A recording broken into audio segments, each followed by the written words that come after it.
Šiandien žiniose daugelis miesto pradinukų nešioja per sunkias kuprines. Iškritus sniegui kelininkai kibo į darbus. Prasidėjo rimties ir susikaupimo metas – adventas. Panevėžio visuomenės sveikatos biuro specialistai miesto mokyklose vykdė akciją Ar sunki mano kuprinė, kurios metu patikrino beveik visų 2–4 klasių moksleivių kuprinių svorį ir nustatė, kad daugelis pradinukų kasdien į mokyklą žygiuoja su žymiai sunkesne kuprine, nei nurodo higienos normos. Kodėl mes pasirinkom 2 ir 4? Todėl, kad kai kuriais mokslininkų duomenimis tiesiog nuo 7 iki 10 metų vyksta patys didžiausi pakitimai stuburo. Ir norėjom pasižiūrėti, ar egzistuoja Panevėžio mieste sunkios kuprinės problema.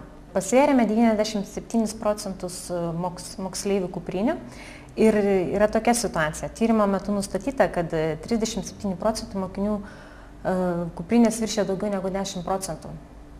32% mokiniams turėjo sunkią kuprinę, tai nuo 11 iki 15% sudarė kūno masės. Ir 5% turėjo daugiau negu 15% kuprinės. Pasvėrus tuščias kuprinės yra tokia situacija, kad 10% moksleivių turėjo kuprinę, kuris svėrė mažiau negu 0,5 kg. O 62% moksleivių turėjo nuo 0,6 kg iki 1 kg. Ir 28% moksleivių tuščia kuprinė netitiko higienos normų nurodytų reikalavimų ir svėrė daugiau negu 1 kg. Ir dar pasakysiu, kad pradinių klasių moksleiviams yra rekomenduotina turėti tuščią kuprinę, kuris sveria nedaugiau negu 0,7 kg, tai 700 gramų. Kuprines svėrę specialistai pastebėjo, jog vaikai be vadovėlių jose nešiojasi ir kartais visai nereikalingų daiktų. Čia jau turi auklėtojai pasižiūrėti, ar jie nešasi tos daiktus, kurie jiems reikalingi. Ne kiekvieną kartą reikalingi ten spalvoti pieštukai ar kažkokios liniuotės didžiausios ir taip toliau. Tiesiog jau čia turi sekti pati auklėtoja žiūrėti.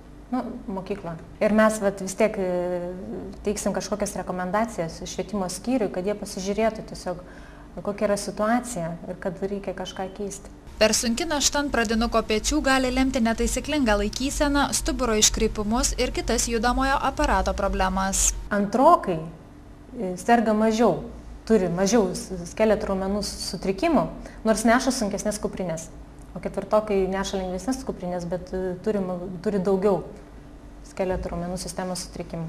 Jeigu tu 2 klasėje neši didžiulę kuprinę, gali būti, kad tu 4 klasėje turėsi kažkokių sutrikimų.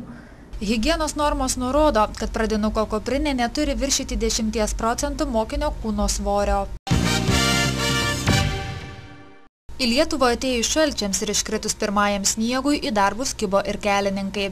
Beje, po pernykštės žiemos išdaigų šiemet šaltajam sezonui pasiruošta daug atsakingiau. Žiema, kaip visada, ateina, nori, nenori yra pas mus.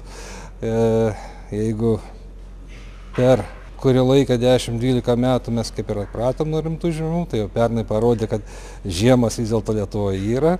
Ir kad su jom reikia pasiruošti ir atitinkamai padirbėti per tą žiemą. Tai šiai žiemai mes lygiai taip pat ruošiamės jau, sakykime, net atsakingiau negu ankstesniais metais. Esam sukaupę ir per metus išbarstom apie 8000 baltos druskos, porą 3000 mišinių su smėliu išbarstom, druskos mišinių. Esam paruošę apie 80 valymo technikos nuo sniego valyti keliam ir apie 30 smėlio druskos barstytuvų. Nors Panevėžio regiono kelių turimos technikos lietuviškai žiemai visuomet pakakdavo, tačiau pernykštė žiema parodė, kad ir jos gali būti per mažai, todėl įmonės direktorius neatmeta galimybę sunkiosios technikos skolintis iš ūkininkų. Jeigu prisiminus 95–6 metų žiemą, kad iš tikrųjų nebesusitvarkėm su sniegu ir buvo jo tiek daug, ir pernai buvo keletą Biržų rajone, Rokiškio rajone buvo rajoninių kelių atkarpų, kur iš tikrųjų teko po kelias valandas ar pusę dienos užgaiš, kol galėjom tik prastumti, prasimušti kai kurias atkarpas. Tai tokiu atveju, kai iš tikrųjų sniego tiek daug, kad jau reikalinga pakelti pačią sunkiausią ir galingiausią techniką, tada jau iš tikrųjų sunku mums išsiversti tokiais atvejais gilią žiemą ir paprastai jau tada turim sutartį su ūkininkais, su kitom statybinėm bendrovėm ir bandom samdyti jų techniką. Valstybės įmonė Panevėžio regiono keliai prižiūri ne tik Panevėžio, bet ir Biržų, Pasvalio, Kupiškio ir Rokiškio rajonų kelius, o jų bendras ilgis siekia daugiau nei 2000 km. Krikščioniškasis pasaulis mini Advento pradžią, kuris simbolizuoja prieškalėdinį susikaupimo ir pasiruošimo laikotarpį. Adventas nuo senų laikų yra toks laikas, kuomet laikomasi tam tikrų taisyklių. Šis metas tai yra susikaupimo metas, fizinio ir dvasinio žmogaus tarsi apsivalymo metas, apmąstymas apie tai, kokius darbus nuveikėm, ką tikimės sulaukti kitais metais, ką veiksime. Advento metas apipintas tradicijomis ir papročiais. Tuo laiku anksčiau buvo atliekami įvairūs burtai ir ateities spėjimai. Ypatingas laikas, kuomet jaunos merginos ir vaikinai tikisi nuspėti savo vedybinio gyvenimo ateitį. Tai laikas, kuomet aktyvėja visokie burtai ir magija.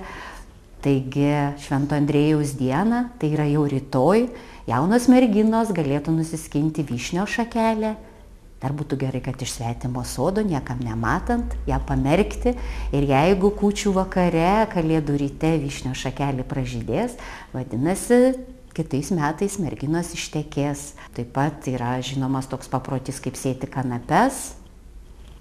Pasėjus kanapes, niekam nieko nesakius, naktį susapnuoti tą vaikiną, kuris bus išrinktasis. Per Adventą rekomenduojama laikytis pasninko ir nevalgyti mėsos bei pieno produktų, taip pat nesilinksminti bei neskubėti. Advento laike reikėtų nepamiršti pasakų, ypatingai vaikams pasiekti prieš miegą, apie pasaulio sukūrimą, apie gyvulėlius. Ką mes turėtumėm dar per Adventą padaryti? Ne taip skubėti. Kuo daugiau pabūti savyje, su savimi, su artimaisiais, tai yra taikos metas, susitaikymo metas, vienas kito paprašyti atleidimo, vienas kitam atleisti už padarytas skriaudas ar negerus darbelius. Tiesiog neskubėti. Gruodžio mėnesį gyvenkime lėčiau. Advento trukmė nevienoda. Jis prasideda 4. sekmadienį prieš Kalėdas ir tęsiasi iki kūčių. Pas mus įprasta Advento pradžia laikyti lapkričio 30-ąją, Švento Andriejaus dieną. Jau šią savaitę Panevėžyje bus įžiebta Kalėdų eglė, o visą Žaliaskarės teatralizuotą įžiebimo ceremoniją šiemet organizuoja Teatro Menas aktoriai. Panevėžiečiam ruošiam tikrai, sakyčiau, fainą labai šventę, nes mūsų aktoriai labai talentingi, gabūs ir jie tokį ruošia kaip teatralizuotą vaidinimą. Seniai besmegeniai atkeliaus pas mus 3, jie čia bus vedėjai.